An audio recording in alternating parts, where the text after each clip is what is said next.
Hello everyone. So in today's class, we're going to see what is meant by double integration.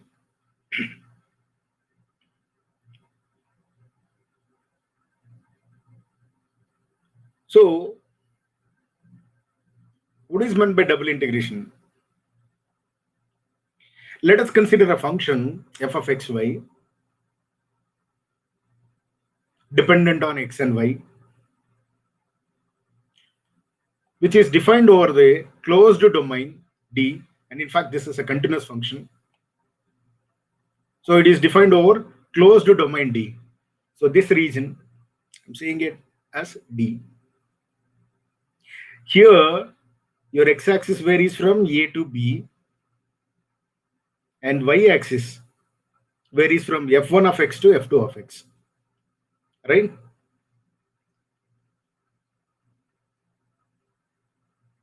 F1 of x to f2 of x. Now what I'll do is, you take this region and partition into rectangles like this. Now as you know that length is given by x and height is given by y. That is f of x. Okay, that I am saying as y.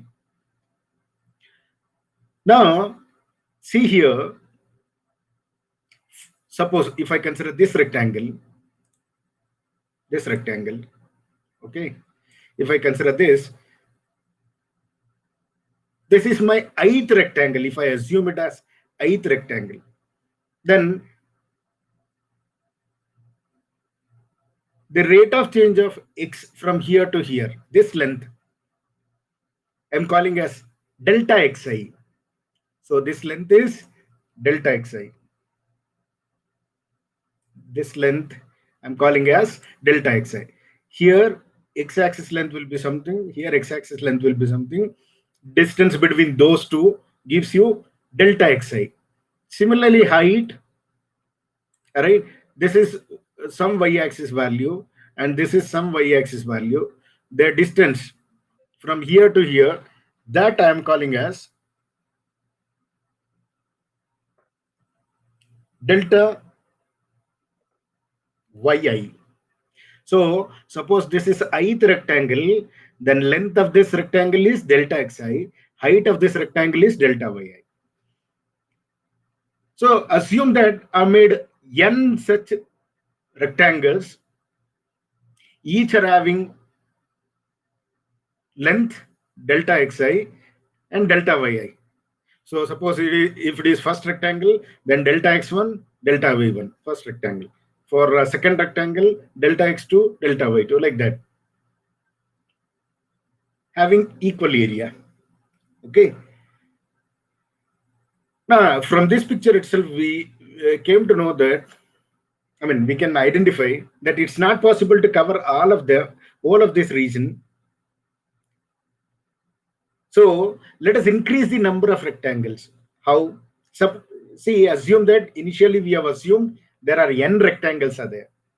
So if you increase the number of rectangles to cover whole of this area, then number of rectangles increases, but the diagonal length of the rectangle reduces. Because when you increase number of rectangles, you'll increase number of lines, horizontal and vertical, so that the rectangles becomes smaller. That is, diagonal length of the rectangle will be going to reduce as n increases. So the rectangle which we are considering here is having length delta xi, breadth delta yi, and there are n rectangles are there. As the number of, as n increases, the number of rectangle increases, but diagonal length decreases. And as n goes to infinity, the diagonal goes to 0. This diagonal goes to this. That means length will be 0. Then the integral sum of the function f of xy with respect to the partition which we are considering right now is given by summation I from 1 to n, because there are n rectangles are there, n partitions, right? We have defined f of xy over this d, therefore it is defined over all the rectangles. F of xy into delta xi into delta y, that is given by Sn. So that gives you integral sum of the function f of xy over this partition. And as I said, when the number of rectangle increases to cover whole of this area, that is possible as n tends to infinity, then the diagonal length of each rectangle goes towards 0. That means goes on, reduces. Ultimately, it comes to 0. So by taking limit as n tends to infinity Sn of this, right, that gives you the double integration of f of xy over the region D. Right? What is that? Limit as n tends to infinity Sn of limit as n tends to infinity summation I from 1 to n f of xi comma yi into delta xi into delta yi gives you double integration of f of xy over the region D. And this is denoted by, this value is denoted by this. So double integration is nothing but limit as n tends to infinity integral sum of the function f of xy with respect to the partition which you have considered. Now, how to evaluate this double integral? Suppose they are given a double integral of this type. Okay. How to integrate this? How to evaluate this? In fact, you should note that this is an iterative integral. That means you're going to integrate twice. Right? How? Let us see. Suppose f of xy is the given function defined on the domain D, and your D is nothing but the area bounded by the region line x equal to a and x equal to b, as well as the curve C1, which is f1 of x, y is equal to f1 of x, and y is equal to f2 of x. So this region is your D. That means you know that every point on 2D plane will be of the form ordered per x comma y. So ordered per x comma y, where x varies from a to b. X varies from a to b. Okay, fine. So when you say x varies from a to b, you have to take all these. But y varies from f1 of x to f2 of x. So if you draw a grid like this, straight lines. Just a minute. Let me consider straight lines. These are y-axis grids. These are x-axis grids. Okay.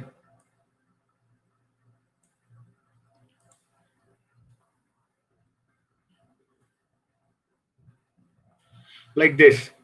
Similarly, you have to draw x-axis grids because you're going to give x values from a to b. You'll get a grid like this.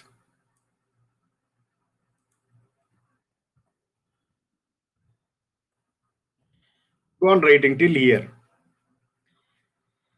These are nothing but, see, the intersection of these curves, x equal to a to x equal to b, all these, with y is equal to f1 of x to f2 of x, corresponding structure within that, that is your area D. So that means you're going to get the points only on this region. That is your D. Now to integrate this, suppose if your x is not dependent on y, but y is dependent on x, because y is f1 of x to f2 of x. So they have given double integration of d f of xy dx dy. First, you cannot integrate with respect to x this function, because if you integrate with respect to x, you're going to give the value for x, then you left out with y function, the values of y, which are again function of x, so you'll not get the answer. You'll get answer in terms of x, but area is some real number in our case. So what do you have to do? Here, you have to differentiate with respect to y first, then with respect to x. Because once after integration of this function with respect to y, you're going to substitute for y with the limit f1 of x to f2 of x. So after integration of this, y will goes off, only function of x remains, and you can integrate that, and you can substitute the value for x, that is limit from a to b. Then we'll get the real number. So that's why, even though they are given dx dy, we'll interchange that by considering the limit x varying from a to b. Remember, your x varies from a to b, and y varies from, yes, from f1 of x to f2 of x. So y varies from f1 of x to f2 of x. Choosing the region is very important. Region where you are integrating. Assume that the integral of f of xy with respect to y is some capital F of xy, some answer, some equation.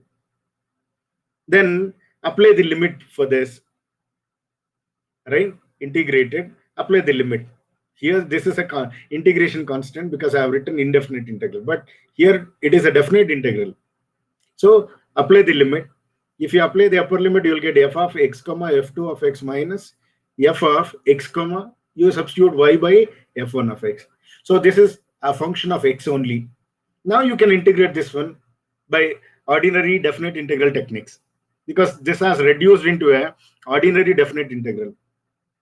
We can integrate this by the techniques which we are knowing, which we have studied in the earlier class. So if you want to evaluate a double integral, what do you have to? First, you need to identify the region D. Then in the region D, you have to see from where to where your x is varying and y is varying. Depending on x and y, you can write this one as, you can interchange dx and dy. If your y is a function of x, first you have to integrate y with respect to y, then you have to integrate with respect to x. Suppose if your x is dependent on y and y is independent of x, then in that case, first you have to integrate with respect to x, then you have to integrate with respect to y. Suppose both are not dependent. If x is independent of y and y is also independent of x, that means limit of y is also constant, limit of x is also constant. Then suppose this function is also possible to separate the variables containing x and y. Then you can make this one as two integrals, one with respect to x, the other one with respect to y. That you'll see in example. So this is the case when your y is a function of x and x is independent of y. Suppose if x is dependent on y, say the curve is from y equal to a to y equal to b, and your x-axis varies from f1 of y to f2 of y. Then the double integral changes to y varies from a to b, x varies from f1 of y to f2 of y, f of xy, with respect to dx, then with respect to dy. So depending on the limits and the given equation, you have to differentiate the double integral. Anyhow, it's an iterative integral. So first, you're going to integrate with respect to one time with respect to some variable, then again you have to integrate with respect to another variable. Now let us evaluate some problems. See the first one. Integral 3 to 2, integral 0 to 1, x into y e to the power of x dx dy. You see the limits are independent of variables. Now here, they do not, limit does not contains, they are not varying limits, they are constant limits. But here they are given dx dy. So first you need to integrate this with respect to x, then you have to integrate with respect to y.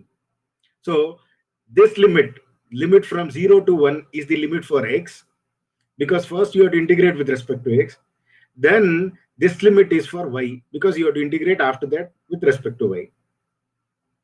All right. So y varies from 3 to 2, x varies from 0 to 1, x into y into dx dy. That means first you have to integrate with respect to x. When you are integrating with respect to x, your y is constant. So I'm not going to integrate that. So let me keep that constant outside. So y into dy remains. Now let me integrate this. What is the integral of this? Because it is product of two functions, I have to apply integration by parts. Let me keep x as it is and integrate e to the power of x. What is the integral of e to the power of x? It is e to the power of x only. Minus this integrated answer, that is e to the power of x into derivative of first function x. What is the derivative of x? 1. And the limit is from 0 to 1. Okay. Now, let me apply the limit for this. Upper limit 1 into e to the power of 1 minus 0 into e to the power of 0 is 0. Minus, now let me integrate this e to the power of x. Integral of e to the power of x is e to the power of x. And the limit is from 0 to 1 into y dy, that remains outside.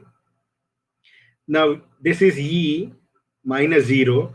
If you apply the upper limit, you will get e minus 0. Minus e plus e get cancels. Minus into minus plus 1 will remain. And remain, that is a constant. So let me write that one outside. Simply remaining is y into dy. And the limit is from 3 to 2. Now, what is the limit of y, integration of y? It is the ordinary definite integral with respect to variable y. So integral of y is y square by 2. And apply the limit. Limit is from 3 to 2. Now, let me keep 1 by 2 as it is. If you apply the upper limit 2 square minus lower limit 3 square.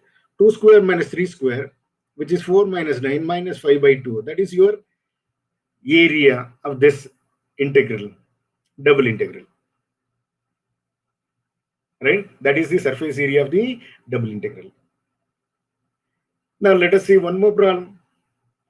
See here, in fact, in this case, your x, y, e to the power of x, they are not dependent on each other. We can separate them. That means I could have written this one as integral y from 3 to 2, y dy separate, integral x from 0 to 1, x e to the power of x dx. I can do that one also. You can integrate y, you'll get y square by 2. You can integrate this, you'll get this answer separately. Multiply them. That's your answer. See, let us see one more example. They are given this one. Now here they are given dy dx. That means first we have to integrate with respect to y. And this function is independent of each other, variables. Right? Therefore, this limit is for y. Y varies from 0 to 1. X also varies from 0 to 1. Okay. Now I can write this one as 1 by square root of 1 minus x square, square root of 1 minus y square. Therefore, x and y are independent of each other. They are not dependent on each other. If they are dependent, then I have to see the dependency and I have to integrate accordingly. But since these two are independent of each other, 1 by square root of 1 minus x square, I have to integrate with respect to x. So I can separate that one as integral x varies from 0 to 1 this into 1 by square root of 1 minus y square into dy with respect to y. Like this also you can do, or you can also do like this. First integrated with respect to x, then integrate with respect to y. Or if they are independent of each other, if they are of this type, you can easily separate and you can easily find out in one step. Now, what is the integral of 1 by square root of 1 minus x square? Sine inverse of x. And the limit is from 0 to 1. And limit integral of this sine inverse of y. Yes, this is y from 0 to 1. Okay, not x. Now apply the upper limit. Sine inverse of 1. This is y. Okay. So sine inverse of 1 minus sine inverse of 0. Similarly, sine inverse of 1 minus sine inverse of 0. So sine inverse of 1 is pi by 2. Sine inverse of 0 is 0. Same thing you'll get. You'll get pi square by 4. So this is how you can find the area, surface area, or you can evaluate the double integral. Now let us see one more example. Integral 1 to 2, 3 to 4 of xy plus e to the power of y into dy dx. Now see here x and y cannot be separated. So you cannot write like this as a separate two separate integrals, one for x, another one for y. So it's not possible to separate them. But what are the limits? They are given dy dx. So is that one is limit for y? Yes. These two are independent of each other. And since they are given, there is no x or y terms here. Obviously, when they are given dy, you have to assume this is your y.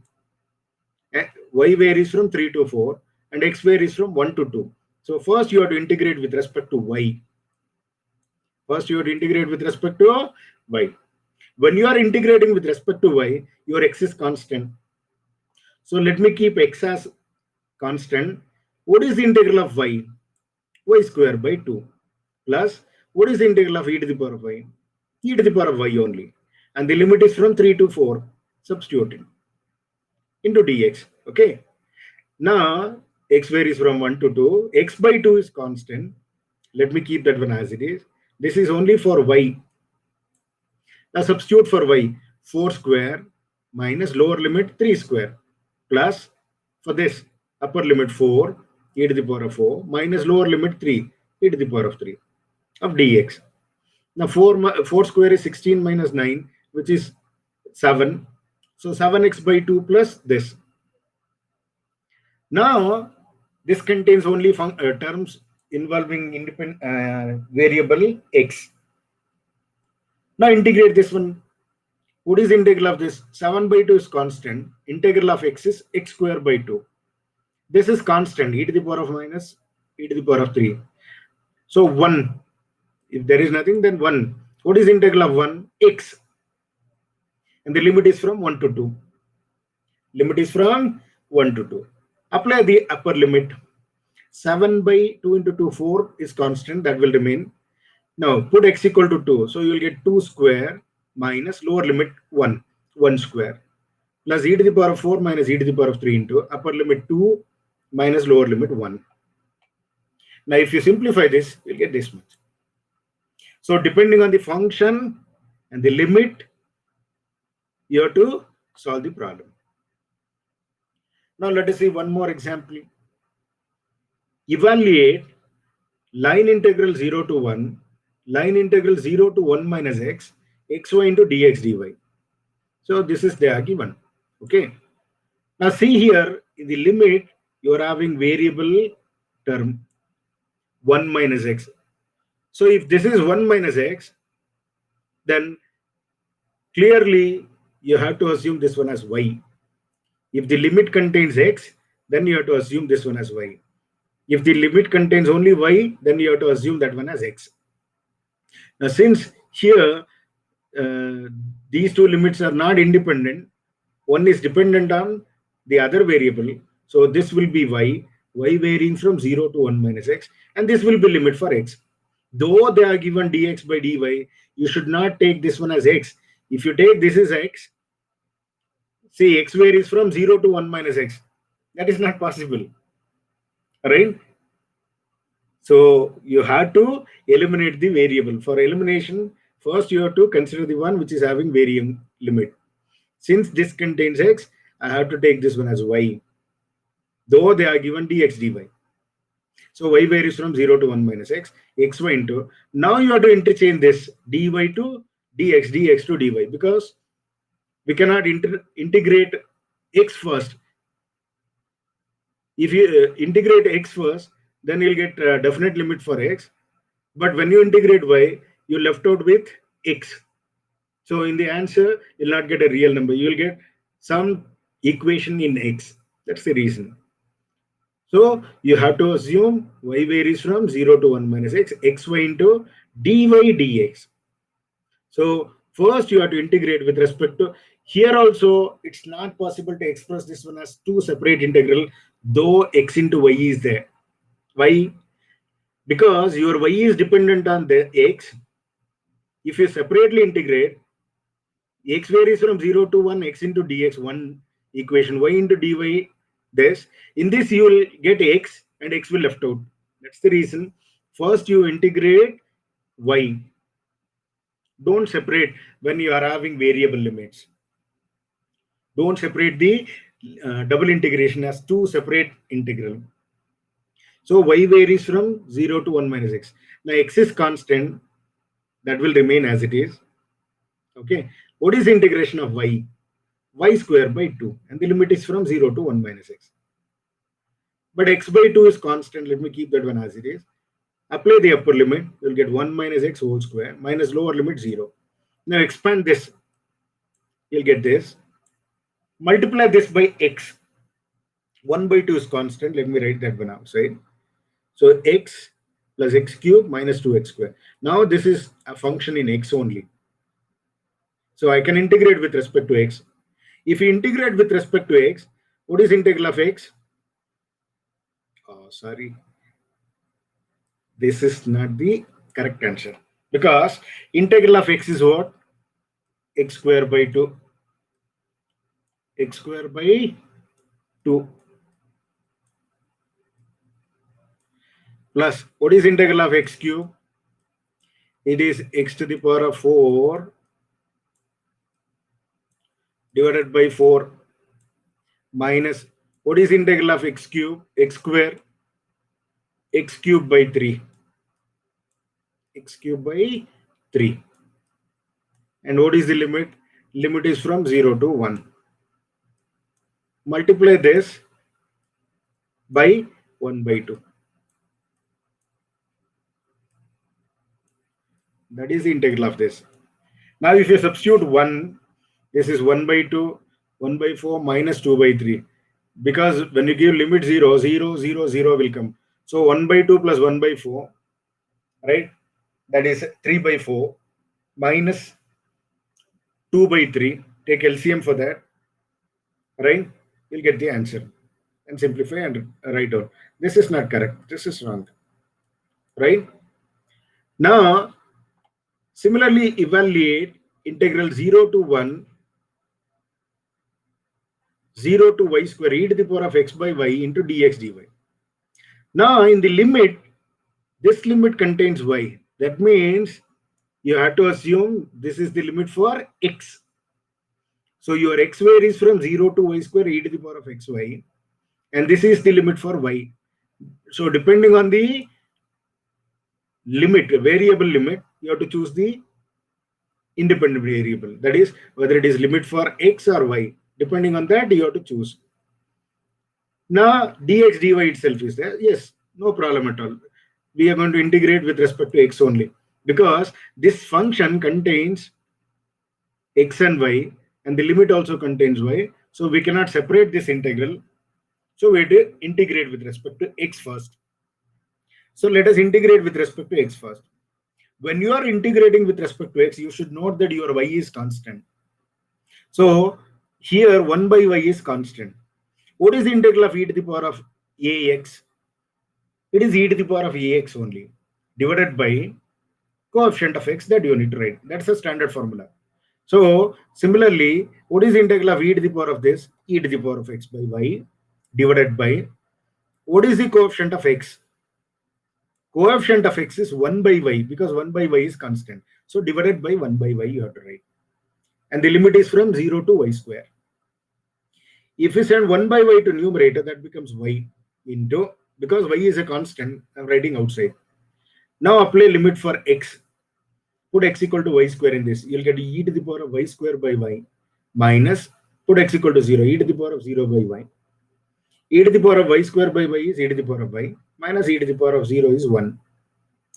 Now this is function of y alone, and y is having a constant limit. So we'll get the area as a real number. But this is product of two functions, therefore I have to apply integration by parts. So let me keep y as it is and let me integrate this. What is integral of e to the power of y? E to the power of y divided by coefficient of y is 1. So 1 will come. Minus, what is integral of 1 with respect to y? It is y. And the limit from y to 0 to 1 minus Now you have to keep this integrated answer as it is. This integrated answer into derivative of y. What is the derivative of y? 1. So you'll get this. Now you integrate this because there is one more integration. One more time is there. So integral of this is integral of e to the power of y is e to the power of y minus y square by 2 will come. And the limit is from 0 to 1 for all of them. Now club all of them and apply the limit. Y e to the power of y minus y square minus e to the power of y minus into minus plus y square by 2. Plus y square by 2 minus y square gives you minus y square by 2. Now apply the limit. If you apply the upper limit, 1 into e is e minus 1 by 2 minus half. Now give lower limit 0. 0 into anything is 0. E to the power of 0, 0. E cancels minus half plus 1, which is half. So this is the surface area. So this is how you have to evaluate the double integral. All right. I've given some problems. You solve them and write them as assignment. We'll continue in the next session. Thank you.